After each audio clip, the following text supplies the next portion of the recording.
All right, thank you. Welcome to Crestwell City Council work session for April 26, 2021.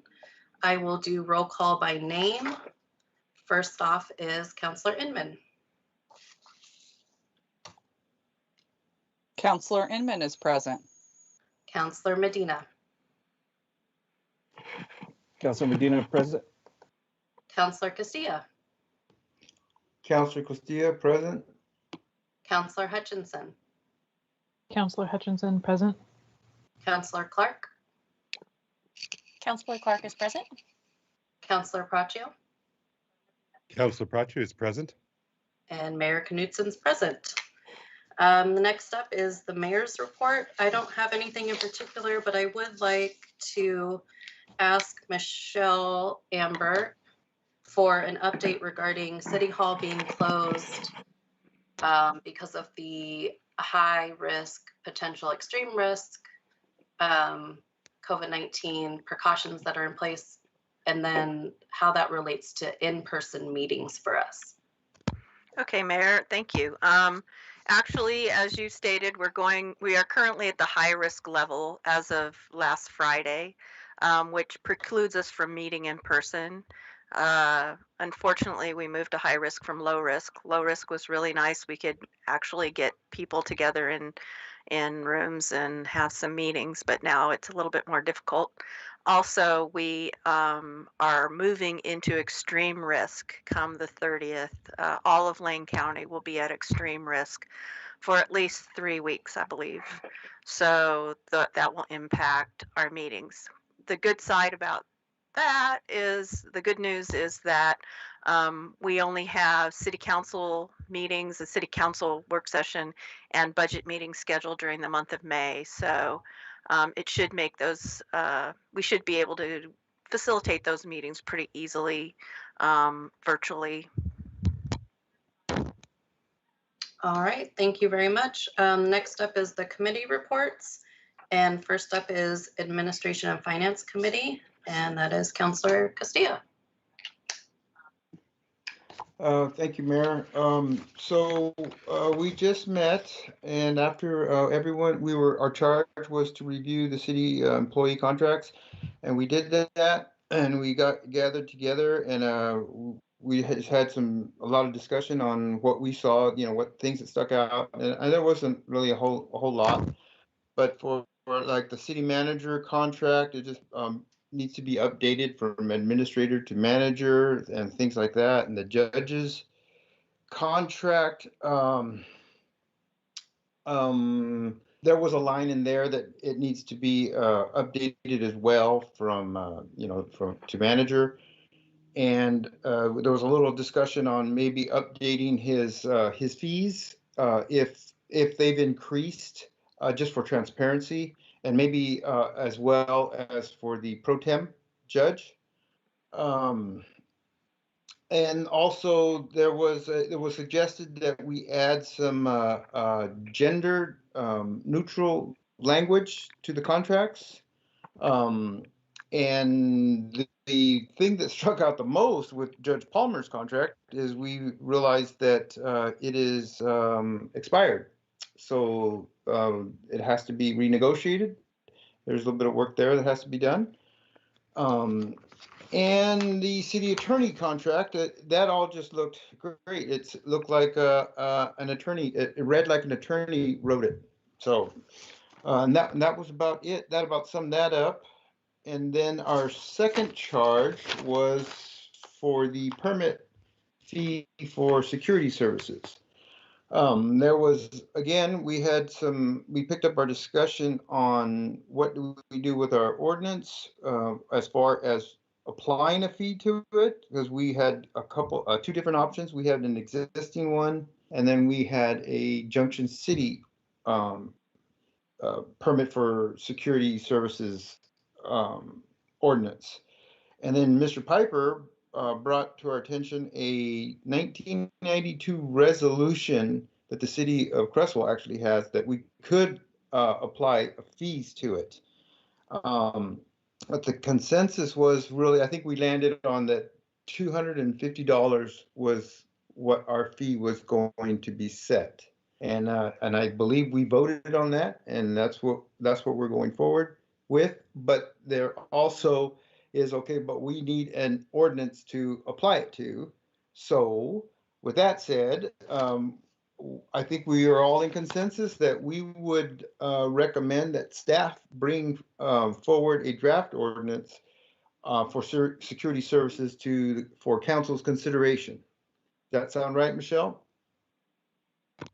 That's correct. As I recall, the committee made a recommendation that a draft ordinance be brought forward for city council's consideration, as well as the fee be brought to city council and the recommendation was $250.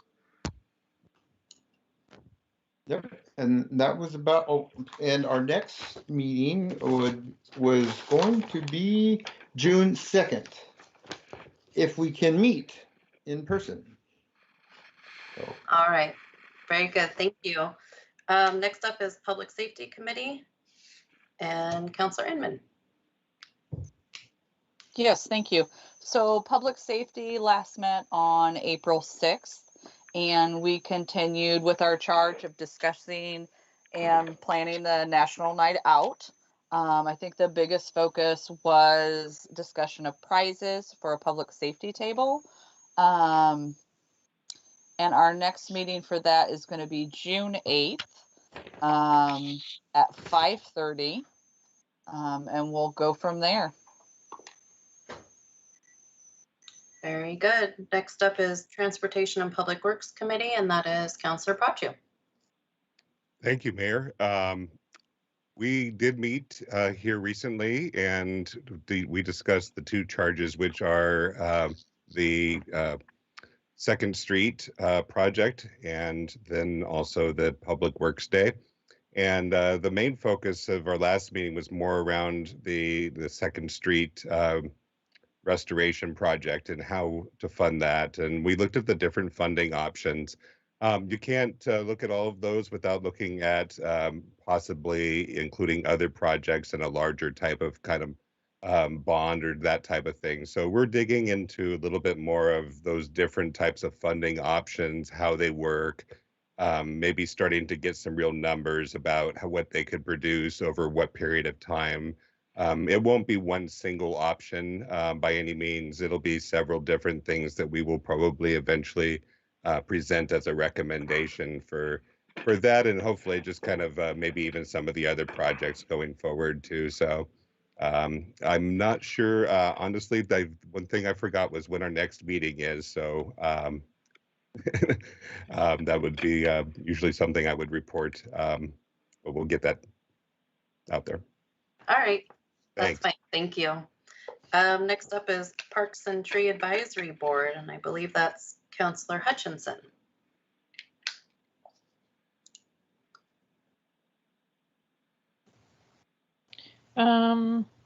Yeah, we talked about a walkway to where the ponds are going underneath the freeway, and we just discussed some ideas of possibly doing it over instead of going under. All right, very good. Next up is the Airport Commission, and that's Counselor Castillo.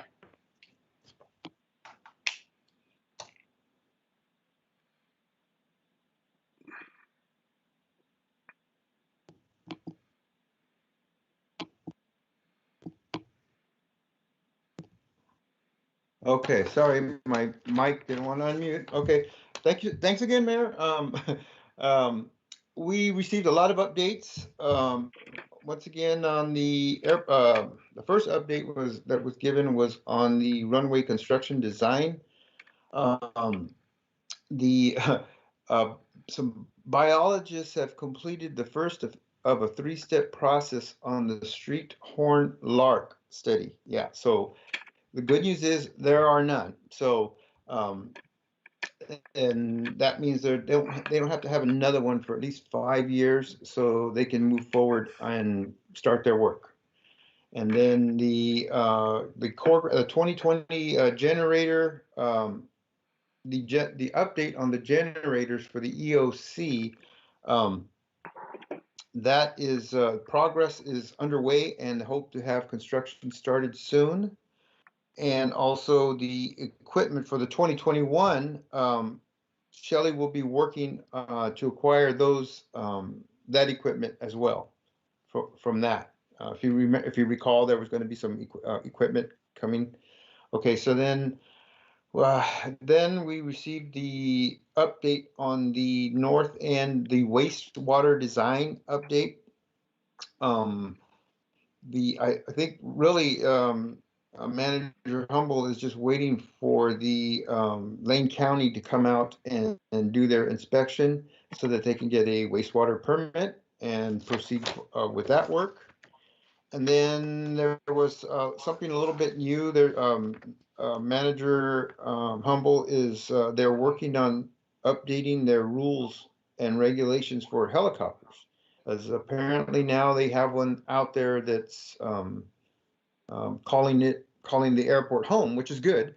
But I guess they're having some issues with what they call FOD, flying object debris, because they come in and hover, whatever, and some of the businesses are getting affected. So they're going to work together and figure that out. And may take a couple meetings for us to get the rules and regulations and everything, and everybody get on the same page so they can all live out there in the airport community together. And then, of course, we were given an update on the 4th of July event. Shelley's working on making that happen, which will be very similar to last year. And that was about it. We don't have the next meeting date set. So that was it. All right, thank you very much. Next up is LCOG. We did meet on April 22nd. Lots of bureaucratic, just LCOG stuff that doesn't really pertain to Crestwell, so I don't have any big updates that pertain to us. So next up will be Lane Act, and that is Councillor Clark. Well, hello, everyone. So we meet the second Wednesday of each month. So our next meeting will be the second Wednesday of May. And so when we met just a little bit ago, and by a little bit ago, I mean like a week and a half ago, we did a couple of different things. Infrastructure is quite the word right now, and we reviewed a couple of letters of support that Lane Act was writing to be able to get some support for a couple of different projects, just kind of around the county. So some down in Cottage Grove, some in Eugene, all that sort of stuff. We continued our conversation around greenhouse gas inventory and what is contributing to greenhouse gas in Lane County. And again, I'm happy to share any of those notes and conversations if you're interested. And then we actually spent quite a bit of time talking about roadway reconfiguration on highways. And I learned a new term, which is a road diet. Which is more exciting maybe than you would think, but it's essentially all the different ways that we can build in safer roadways to be able to have center turn lanes and maybe create bike lanes and things like that. So if you are interested in learning more about a road diet, I will happily share some videos with you all that was during Lane Act. So that's kind of the nutshell of what we talked about, and we'll meet again in May. Sounds good. Thank you so much. That's the end of our committee reports. Next up is presentations, and that's our planning update from Maddie Phillips.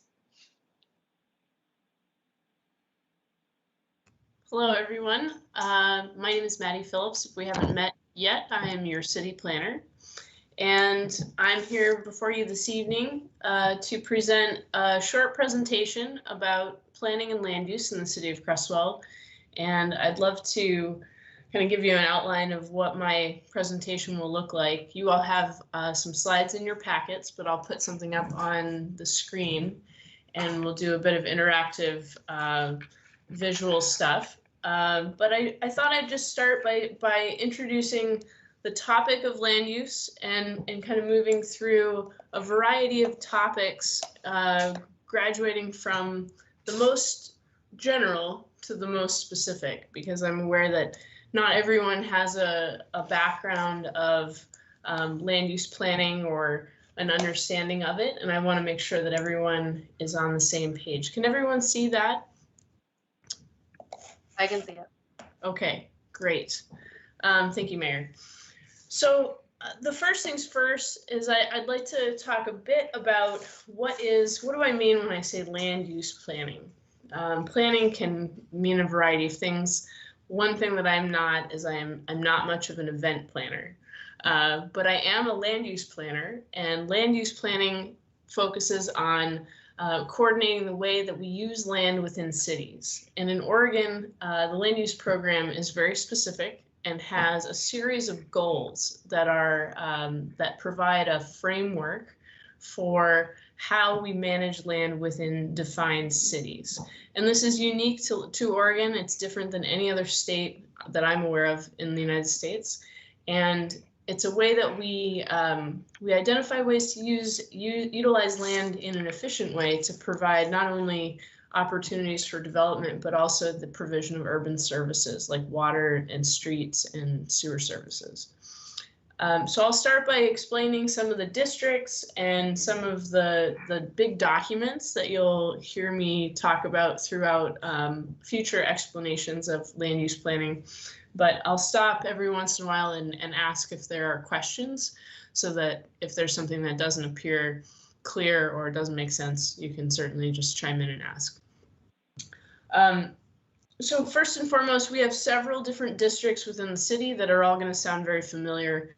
Land within the city of Creswell is divided up into five basic districts: residential, commercial, industrial, a series of overlay zones, and I'll explain a little bit more what those are, and then public uses, so public facilities like City Hall or the Cobalt Building.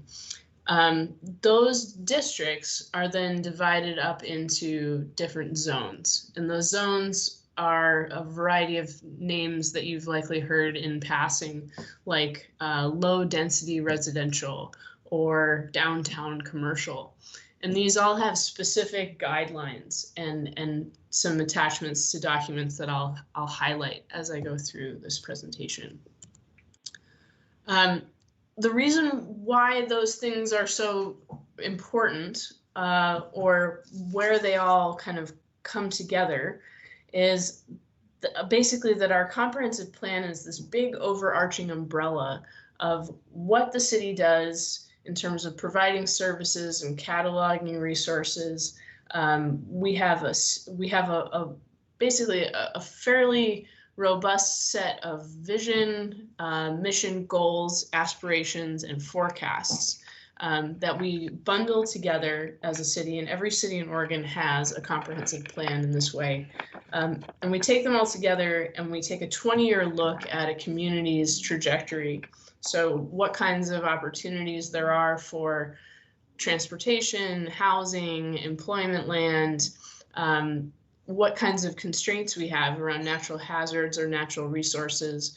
And your city planning department analyzes these topic areas in an effort to anticipate some of the needs that the community may have as we grow. Each topic area that you see highlighted in this chart is a different chapter of the comprehensive land use plan. And as we go through some of the project level discussion topics, as I get through my presentation, you'll see where some of these connect in. But think about this as the big umbrella under which everything is housed. And this includes inventories of resources, as I mentioned. It catalogs a series of types of risk we might be susceptible to, like, for example, an overlay zone that comprises the floodplain. And we essentially go through a series of analyses to anticipate needs as they emerge. So I'll start by, I thought it would be effective for us to talk about a specific example so that it's something tangible that everyone can kind of think about from a topical standpoint. So we recently, in 2019, adopted a new transportation system plan. And the transportation system plan is a great example of a type of analysis that we do as a city to assess, first of all, the existing conditions, what we're working with to start out.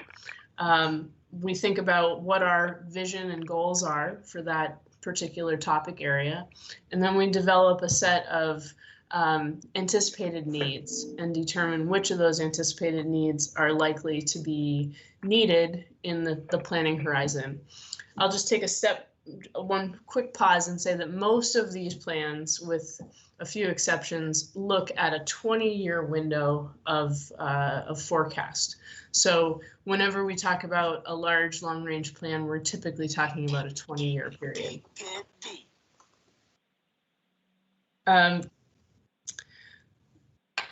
This is the first couple pages of the TSP, which provides a good explanation, perhaps a better explanation than I just provided, about each of these sort of content areas or particularities about the TSP. So first and foremost, context, which I would describe also as existing conditions, the current issues, potential issues. This is where, for example, we go out and count the number of trips, number of cars that pass through particular intersections, and we measure the utilization of roads.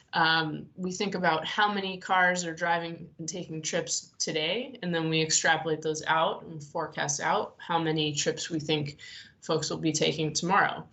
And from that, we develop a vision. We think about what are the ways that we want to help improve the system. So if our intent is to facilitate more people having access to I-5, for example, we might look at certain roadways and prioritize their improvement so that folks are able to get to and from I-5 more efficiently. Another great example is perhaps if there was a development proposed for a new school or a new building or something that is a major piece of infrastructure within the city, we would look at that as an opportunity to analyze how traffic patterns might change or think about how our community might use the roads differently as a result of that development. From the vision, we then put together the plan, and the plan, as the slide states, outlines a list of projects. Some of those projects we know we may be able to afford, or we can look at our finances and create something that's pretty unique to capital improvements planning, but we talk about financially constrained lists of projects that are likely or eligible for funding, and then projects that we aspire to do. So projects that we may not have the money for at this moment, but we could certainly seek to find funding outside. There are sort of emerging resources for transportation funding, as Councillor Clark mentioned just a moment ago. And then finally, the part that's a little bit more the nuts and bolts are the standards. So within every analysis, we typically have a set of standards. In this case, because this plan is related specifically to infrastructure, we have a set of standards that design or devise the type of roadway that we hope our community will have. An example might be that there are several areas within our community that don't have sidewalks, and there are particular standards for each classification of roadway that provide a standard for how those roads would be built when they're funded or when there is a development that triggers that kind of improvement. Let me pause there for just a moment before I move on to how this trickles down into our development code.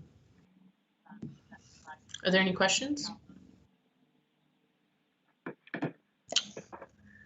You guys are all tiny, so I'm gonna have to. Oh, do you want me to? I can. No, I it's can fine. I'm just asking if counselors have questions, just speak up and ask some questions. Because it's very hard to see you all when you're tiny. No, I think this gives a very good overall view of what we've been working on for the past 4 to 5 years. Mm-hmm. Establishing the transportation plan and the process that goes into all the plans that then become our overall comprehensive plan. And when I first got on council, this was all very overwhelming to try to understand all the plans that go into the big plans and why things operate the way that they do, and why do we have to have these plans, Maddie? I mean, it just seems like, why can't we just build a road?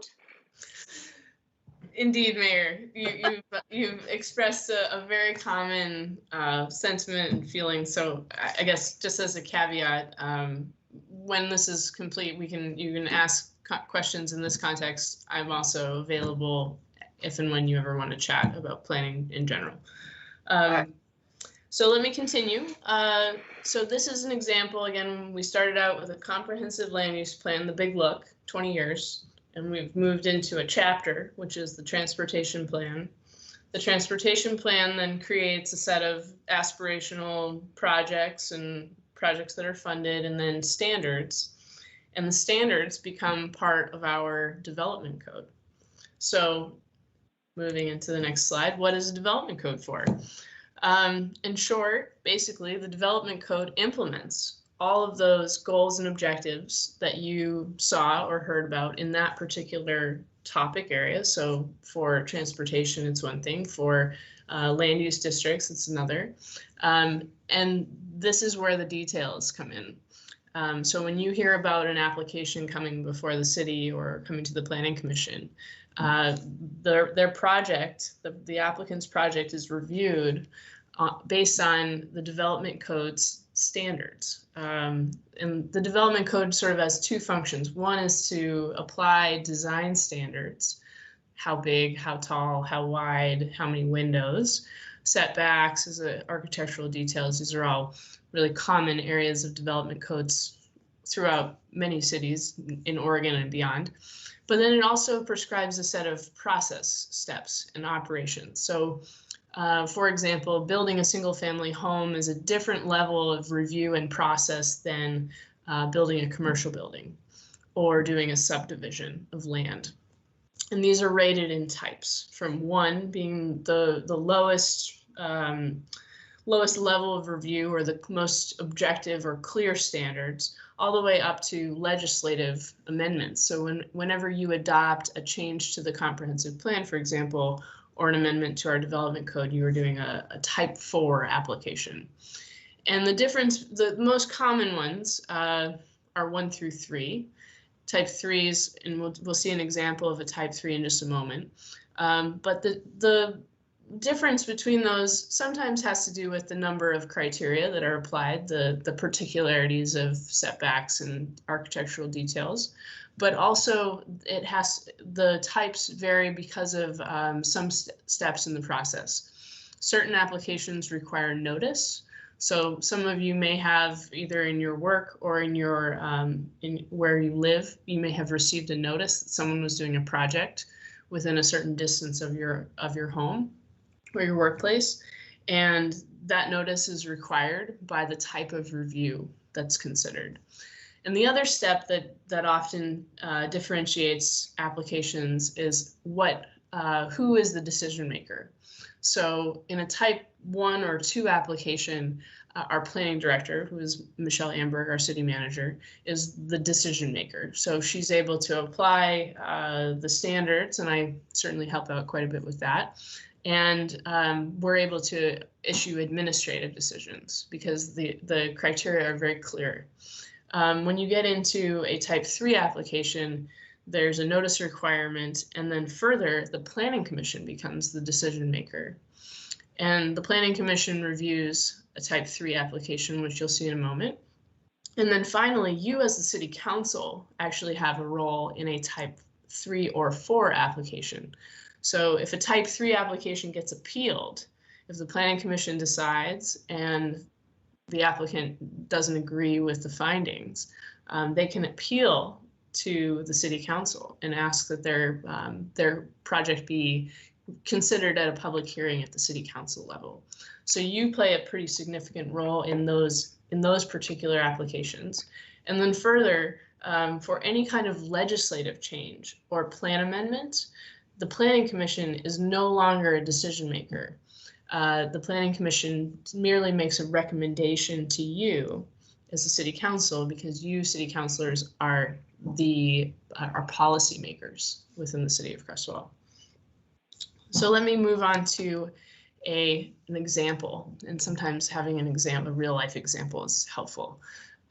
This is an example of a project that came before the Planning Commission last Thursday, and I'm happy to report that it was approved with conditions. This is a set of commercial industrial shop spaces on a vacant lot just south of F Street on Highway 99 South Front. And this is a great example of a site design review, which is a type 3 application. It requires notice to all the neighbors within 100 feet.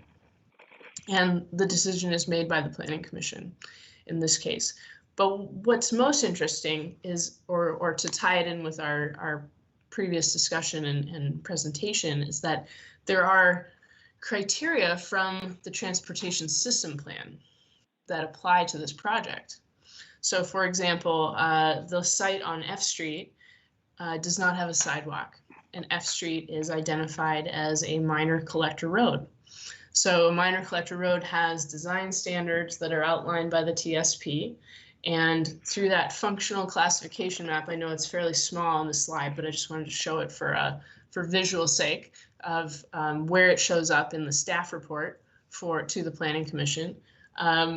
You'll see that F Street is a minor collector road, a light green color. And then there's also attention to Highway 99, which is a major arterial. So these two streets are going to have different standards, different design guidelines for sidewalks or frontage improvements, which are typical for a site design review. And it helps us to draw a direct line between the comprehensive land use plan and a particular application that comes into the city. Let me pause there for another moment and see if there are any questions. Speak now or forever hold your peace. Not forever. We'll let you know. No, there are always other opportunities. Councilor Braccio, I see your hand up. I just throw in a question just come to my mind here that so how does that planning work when you have frontage that's say on 99 and you're working with ODOT? Those standards that we develop, does ODOT come into play as we develop those? Absolutely, Councilor Braccio, great question. ODOT actually in many cases funds and provides stewardship of the TSP development. And they actually provide a concurrence or a note of agreement with the results of the planning process. So they their team typically reviews standards that are developed within the TSP and acknowledges them. Our stretch of Highway 99, though, is fairly challenging in this way because it would be typical that there would be a set of design standards laid out for a future roadway section or design. And we've had a bit of friction working with ODOT trying to determine what those standards ought to be. Because in our mind, we have standards for all of our city streets. And this is a pretty typical, design the road, implement the standard. ODOT is a little stickier on this particular instance, and they kind of are taking it on a case-by-case basis. But we hope that as we move forward, we have some additional work that we hope to be starting with ODOT fairly soon, specifically related to the jog of the two intersections at Highway 99 and Oregon Avenue that we hope will illuminate some of those kind of key points. And you hit a good point there by noting that sometimes the lack of clarity can be very challenging. Yeah, that's helpful to know. Thank you for that. Absolutely. Any others? I don't see anybody else, so. Okay. Oh. Well, let's zoom out. I won't take too much more time, but let's zoom back out to what's next. So that was a great example. That was an example of the comprehensive plan trickling down in a topical area into a development application. So where are we in terms of comprehensive land use planning and city as a city and growth and development? I haven't gotten a chance to look at it today, but I heard in the news this morning that the census data from 2020 has just come out. So we'll be learning a lot more about our community's population and some of the characteristics of our city, which is always a really interesting and, perhaps one of the most nerdy factors of being a city planner is getting into the data and looking at it. But in fact, we've been doing some data generation of our own over the last few years. And as Mayor Knudsen illuminated or noted, that we've been putting together new long-range planning documents in some of these topic areas. Specifically, you may remember that at the end of 2019, the city adopted a housing needs analysis, which is where some of the information on this slide came from. We as a city are obligated within our comprehensive land use plan to project and provide a supply of land adequate to meet our 20-year population forecast. So again, we have to forecast out, and we rely on, the state actually has by statute, does the forecast through the Population Research Center at Portland State. And what we know is that in 2019, our population was approximately 5,800 people. And we know that by 2040 or 2039, we are going to grow by about 2,021 people. It's easy to remember, it's 2021. And based on some of the characteristics that we know from the census about household sizes and the behaviors of our community and just how households form, we know that there are about 2.6 people on average per household. And so we use this to make basically what is a best guess, a forecast of how many housing units, dwelling units, we might need over this 20-year period. Dwelling units can be anything from a studio apartment all the way up to a very large, large lot, single home, detached home. But dwelling units are undifferentiated in that way. So this was an example of a different slice, a different chapter of our comprehensive plan related to housing. So what we know from that and what we've done or taken from a development code or policy steps is that we have moved forward with efficiency measures for housing. So you might remember in the downtown plan, there was a lot of discussion about residential uses in downtown and some standards specific to that. Also some standards specific to being able to provide housing above commercial in certain commercial districts. So these are ways that we're kind of thinking around the edges of what the market is demanding, most importantly, what developers would like to build, and maybe even more importantly, what folks in Creswell are able to afford.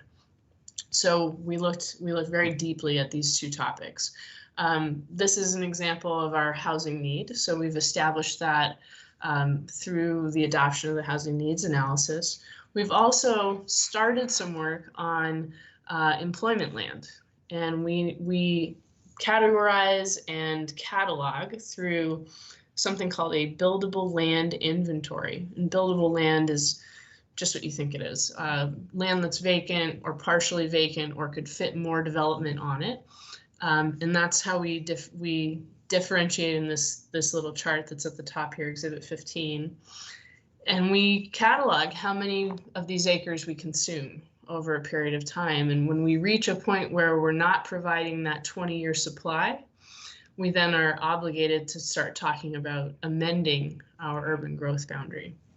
So you'll see this is a little snip from some of the work that we've started on an economic opportunities analysis, which is our forecast for employment land.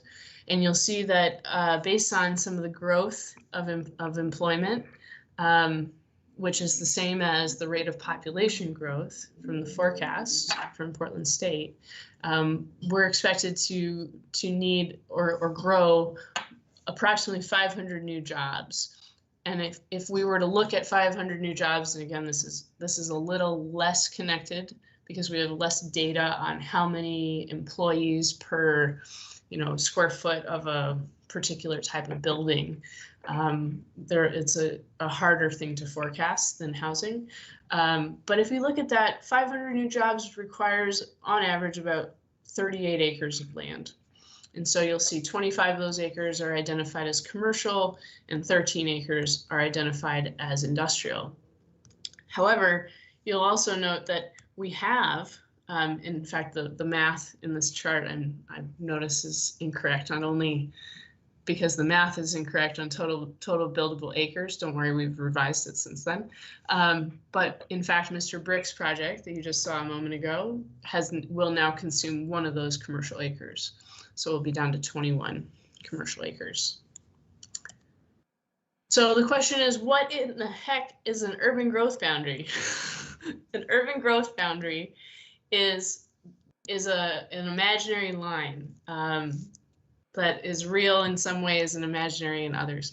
It's a line that encapsulates the city, and the things that are important to know about an urban growth boundary are areas within the growth boundary are eligible to be annexed into city limits. That means that they're eligible if they agree to extend water and sewer and streets to their property or to their development. They are eligible to join the city. That becomes very important when we talk about the subdivision of land or the utilization of land for housing. And in many cases, it has far-reaching implications. They were originally created in 1973, excuse me, by Senate Bill 100, and this was an effort to preserve farm and forest land from encroaching, sprawling development that you see in a lot of other states. I'll flip to the next page because it shows our growth boundary a little bit better, and I'll come back to that slide in a moment. But this shows urban growth boundary is the black line around the city, and you'll note that there are many properties that are proximate to the growth boundary, but those folks aren't in the city. So there are some folks, though, that are inside of the growth boundary that are not incorporated into city limits. And these are folks that are still on water wells and septic tanks.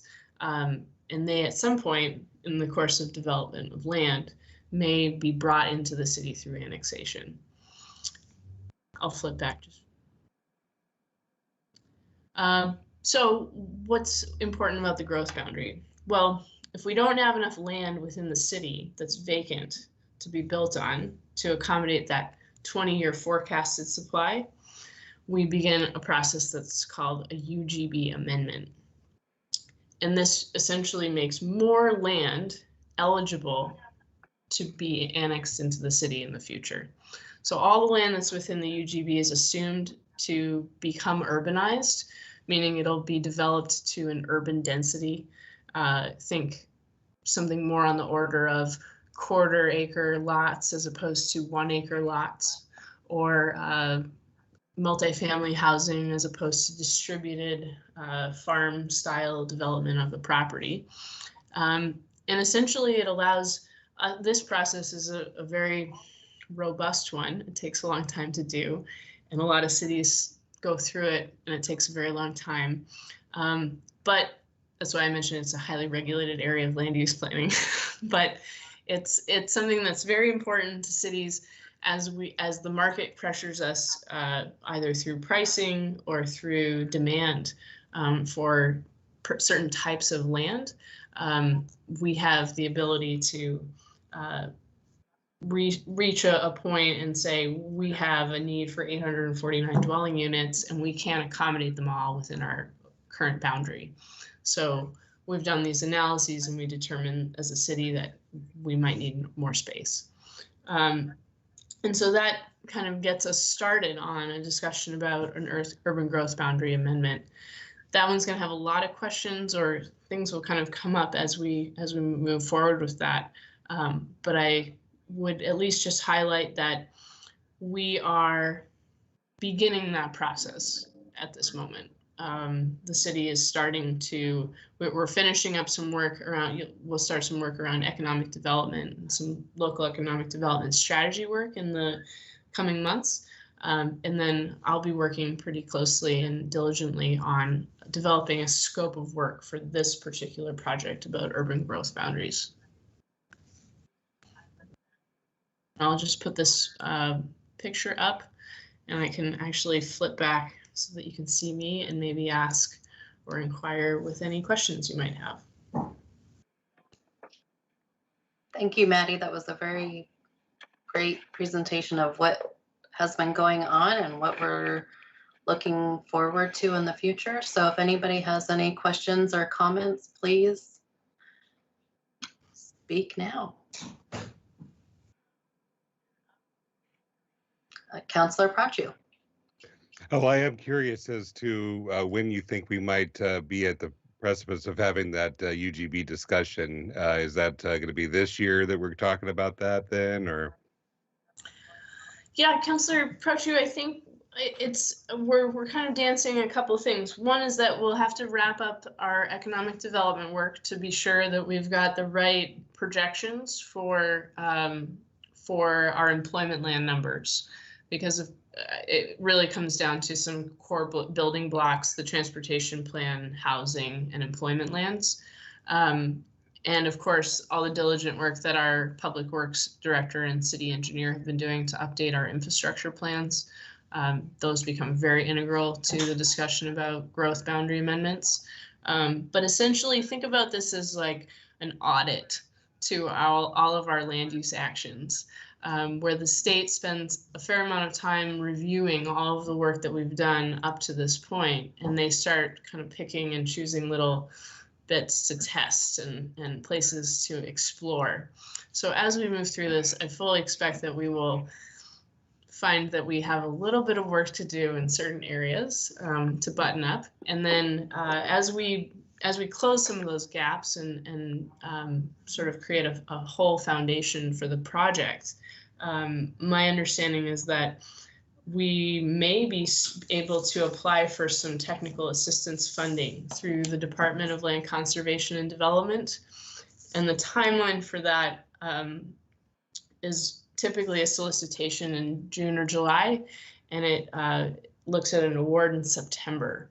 So in earnest, if we're successful in that application, we would be kicking off a big effort to move the UGB amendment conversation forward in the fall. Excellent. That's exactly the answer I was interested in. So it sounds like it's quite a process, though. So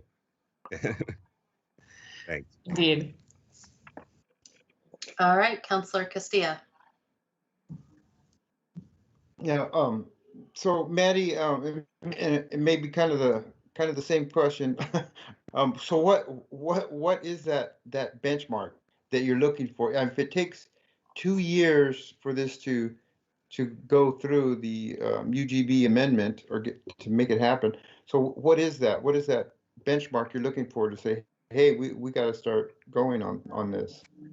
Well, arguably, Councillor Castillo, we've already hit it, or we've already started seeing it. And because the pricing of housing has increased substantially in the last few years in particular. And we're seeing that spike fairly ubiquitously throughout Oregon and nationwide, arguably. So we've started to hear there isn't enough land available to do even a small subdivision within the city. And that always raises my little planner antennae and says, hey, maybe we need to investigate this a bit more. Arguably, some of that need can be mitigated through denser development. So you'll see multifamily housing and apartments and accessory dwelling units become a little bit more popular. Those are efficiency measures that we've taken steps on in recent months. But ultimately, these analyses are what are the trigger points, as you mentioned. So when we did the housing needs analysis, some cities might do that analysis and find out that they are not deficient in certain kinds of land. So an example was City of Eugene recently did one, I believe in 2018, and their amendment for their growth boundary did not include land for housing. And that had a pretty significant implication on us in Cresswell, because their lack of expansion kind of trickles out to the satellite communities. So as we determine that those numbers have merit, and we finish those analyses, they start stacking up to draw a picture for us of what our need really looks like. Okay, thank you, Maddie. Thank you. All right, does anybody else have any questions or comments? Mayor, I think Michelle might have one. Oh, okay. Sorry, my cat is deciding to jump in front of the screen here. Manager Amberg, yes. Thank you. I just wanted to say, in looking at these charts, that the buildable lands inventory may be a little more overrepresented than is actually practical because of the floodplain that is on the east side, and also actually takes away about a third of the Bald Knob property. So while it may look like we have developable land, it's not really, because it's in the floodplain for commercial and industrial. Is that correct, Maddie? That's true, Michelle. Let me put this this presentation back up for that last slide, and you'll see it in your packet too. These are the updated buildable lands inventories. The numbers that came out of that chart are reflective of some of the changes that are happening in our community. And I didn't want to get too deep in the weeds on impact, but essentially floodplain properties are discounted. They're considered fairly high risk, and so they're not identified as buildable land in the sense of opportunity for folks to build on. You can build on them, they're just a lot more expensive because you have to raise them out of the floodplain and then insure them for flood insurance. But you'll see on these maps, I think the thing that jumps out to me is that there isn't a lot of color. And in fact, lands that are vacant or partially vacant, meaning they have capacity, would be colored in this instance. So what you're seeing is that there isn't a whole lot of vacant land available left in our growth boundary.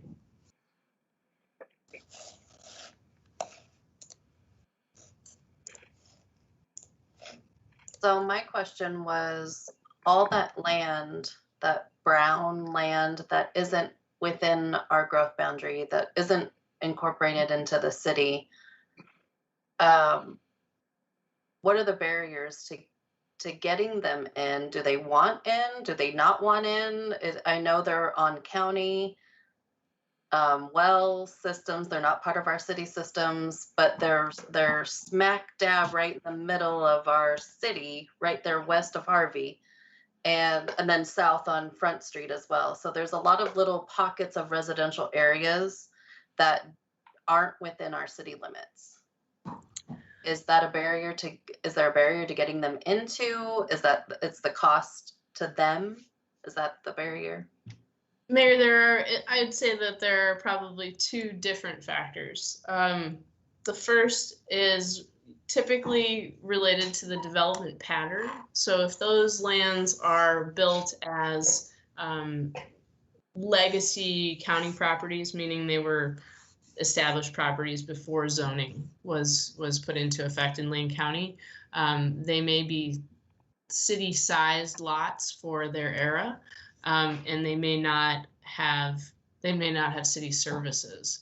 And so the challenge, as you might imagine, without having a lot of development potential on those lands, they're nice, tight-knit, virtually city lots. There's no additional development capacity in those lots at this point. It becomes difficult to organize all of the owners of those properties to collectively decide that they'd like to annex into the city and then pay for whatever service connection or service development that might be required. And in some places in the city, we do have a deficiency of sewer service in particular. sometimes water, but a little less commonly. The other component is that we don't typically require annexation, or we don't have a practice of forcing annexation. We're on a voluntary basis only. So it would take a collective effort on a lot of different fronts to bring those properties in. And sometimes that happens at a point like this, where we talk about growth boundary amendments. The state might ask, well, why isn't this area brought into your boundary? At the same time, buildable lands inventory does not reflect the city limits. So the state's sort of criteria for doing one of those inventories doesn't consider what is annexed and what isn't. It simply says everywhere within the UGB is eventually going to be part of your city. You city gets to figure out how to make that happen. And sometimes that's the provision of a service like a sewer line. Sometimes it's working with landowners to collectively develop an improvement district, usually to connect them all. Sometimes it comes at the point when all of the septic systems start failing. And folks decide, I'd rather connect my house to city services and pay sewer rates than have to install a $15,000 or $20,000 new septic system. So there are lots of factors that go into that. And there are many examples of great ideas and great ways to do that. I just heard of one in the city of Winston, where they were able to install sewer lines, and as folks lost their septic services because of age, they connected and paid the fees. And then there are terrible examples. My apologies to my colleagues in Eugene, but they've got a whole different thing going on in Santa Clara and the areas up River Road, where some people are in, some people are not, and some people have connections and some people don't, and it's pretty wild. So we try to avoid that scenario if possible. Right. So we're not forcing anybody, but maybe along the lines of encouraging down the road. Correct. Okay. Anybody else have any questions or comments?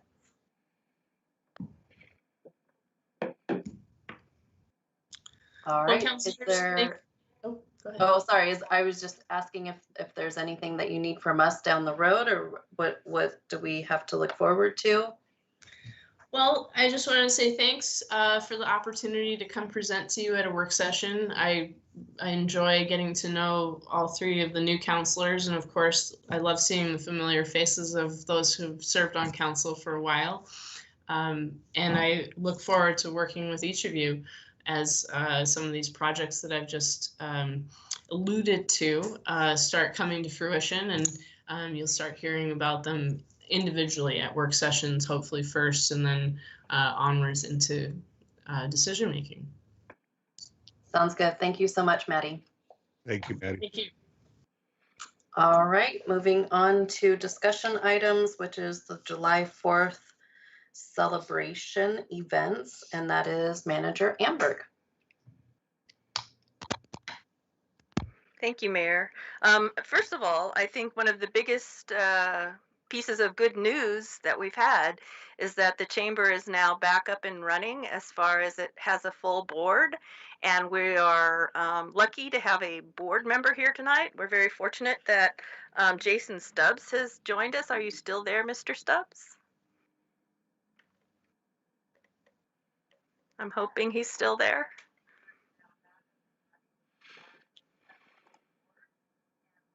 Okay, maybe not. Hold on, wasn't it that I'm five? here. I got muted. Oh, there it is. So. Oh, okay, great. So I was on here, so he's here somewhere. I was hoping you could provide us with an overview of where the chamber is at regarding the 4th of July. I know you've been working on fireworks, and if you could update the council, that would be great. Okay. Yeah, we have just recently reformed the board of directors. And so we've got that established, and we've formed an executive board. And our first kind of thing we've been trying to figure out is the 4th of July. Currently, the vendor for it has about 75% of their other contracts that they had pushed for 1 year are going to be happening this year, and so they're pretty confident that they'll be able to continue those. The problem is that our venue for it was at the school, and the school currently is thinking that not going to be able to allow that. And so we did send some emails back to Joel at the school, Joel Higdon, and haven't heard back yet. So looking to be able to reach out to him probably tomorrow about that. The thing that we are running into is that with the time frame it is to be able to file the permits and everything with the fire marshal and everything, is that the vendor says it's too late to be able to switch it. So if we can't move forward with the firework display at the school, it looks like we probably will have to forfeit what we've already committed so far as way as funds.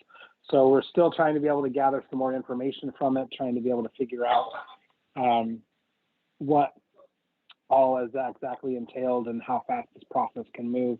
And we're hoping that the school district will be a little accommodating and kind of work with us on this.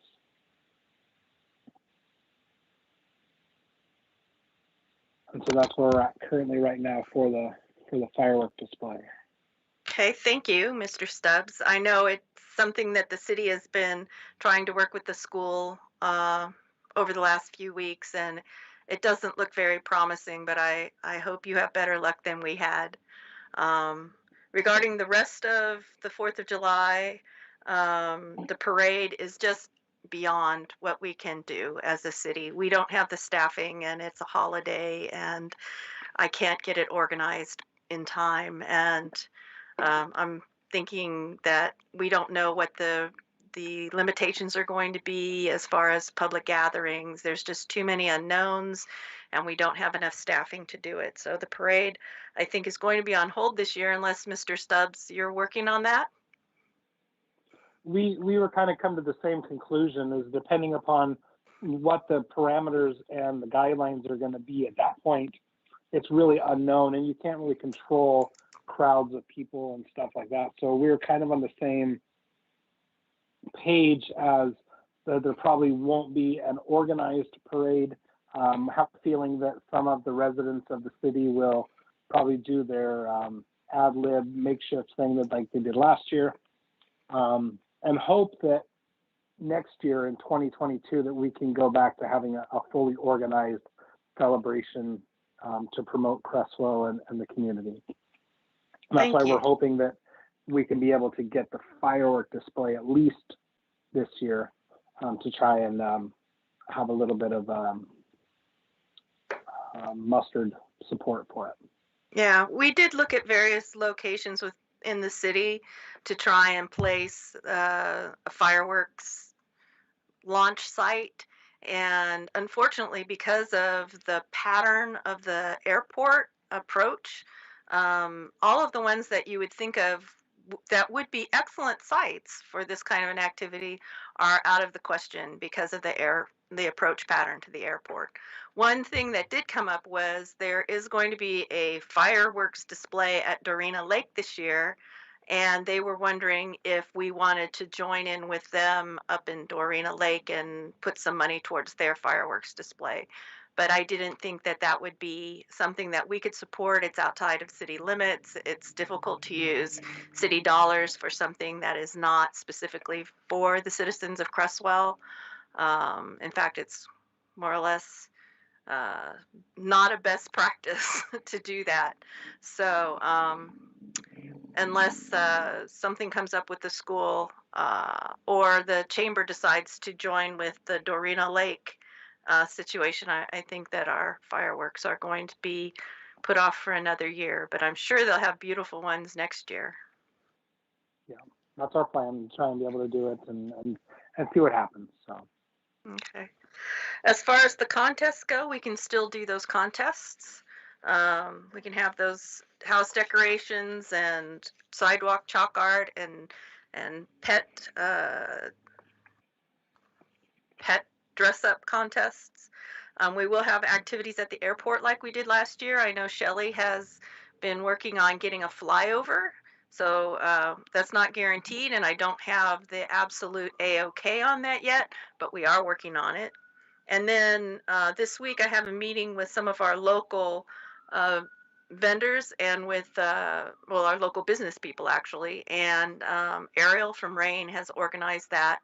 And they're looking at doing something special, maybe some tents, and I'm not quite sure what they're all going to do, but there's quite a few of them that are involved. And I provided you with the list: Blue Valley Bistro, Pazos, Cresswell Wellness Center, Crippen Design, Farmlands, The Chronicle, and the Farmers and Craft Market are looking to do something that would be a place people could come and at least have food maybe, or see crafts and things like that on the 4th of July.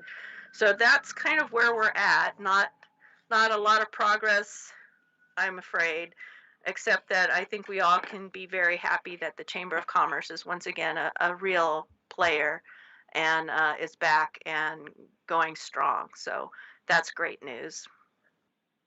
Be happy to try to answer any questions you might have.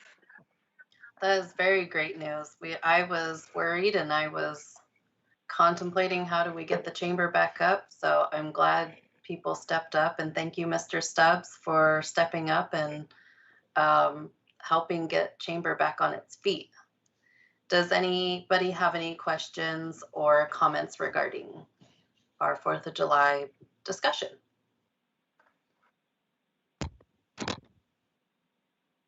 I would just like to say I would love to offer any city property to the businesses and Rain, whatever they have going on with their market, or if they're doing food, whatever venues that they want. I would love to offer our city parking lots, any city parks, whatever, to them to use. I don't know the process. I'm guessing there's a permit and fee and all that stuff, but I would love to be able to waive those fees and have them come and get their businesses promoted and get citizens out there buying some yummy food and products within our city. So whatever we can do to help facilitate that, I would really love to do that. Yeah, we were thinking about, oh, sorry, I didn't mean to interrupt. That's okay. Go ahead. We were looking at using the parking lots, both across from City Hall and behind City Hall, as places where it'd be very easy to set up, and it would also be very easy to social distance in those locations, and there would be plenty of parking.